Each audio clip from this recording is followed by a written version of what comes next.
The Trump campaign says it was hacked by the Iranian government. The claims comes a day after Microsoft issued a report detailing foreign attempts to interfere in the 2024 election. The report cited an incident where an Iranian military intelligence unit sent a phishing email to a high-ranking official of a presidential campaign. Microsoft did not identify the Trump campaign in its report, and ABC News has not been able to confirm the claims from the Trump campaign. ABC News contributor and former Assistant Secretary at the Department of Homeland Security, Elizabeth Newman, joins me now for more on this. Always good to see you, my friend. So we'll start with this. How serious is this claim from the Trump campaign?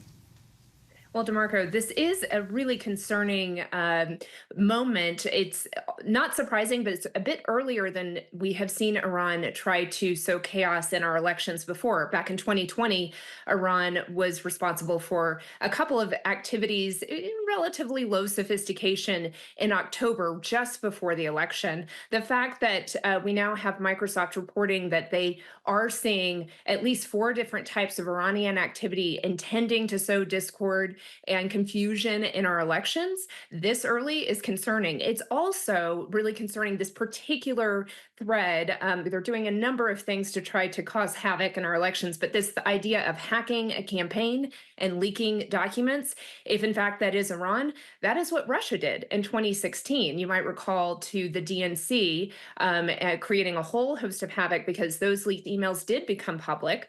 And it looks like Iran might be taking a page from Russia's 2016 playbook.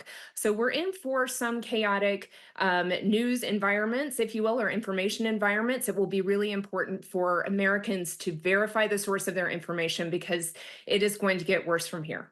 And Elizabeth, you touched on this a bit. Microsoft's report noted a rise in Iranian cyber activity influence in the last 3 election cycles and suggested Iran and Russia may be equally engaged in this election. So how much damage could they do? Well, I think that's somewhat up to us as the American people. We need to be educated on the fact that we do have hostile nation states. North Korea and China also try to do this as well, but certainly Russia is the most sophisticated. Iran has definitely upped their game here. They are intending to sow discord. They are intending to muddle the waters here. So it's up to the American public to be educated about the threat of those hostile nation states and make sure that you are getting accurate information from reliable news sources. Don't trust what you're seeing on social media.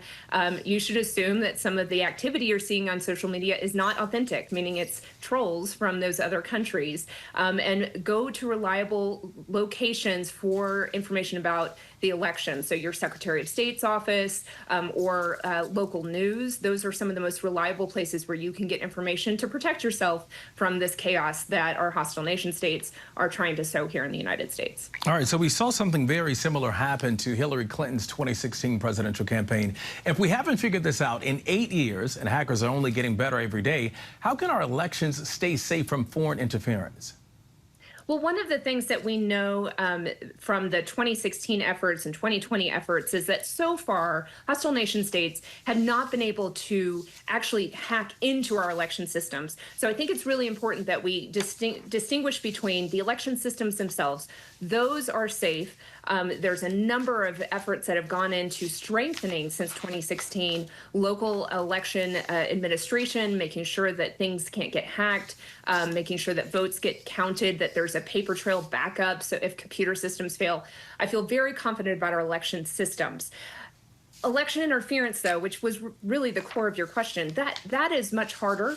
And we, the American people, have to stay vigilant. All right. Thank you very much. We appreciate it. Again, Elizabeth Newman, good to see you.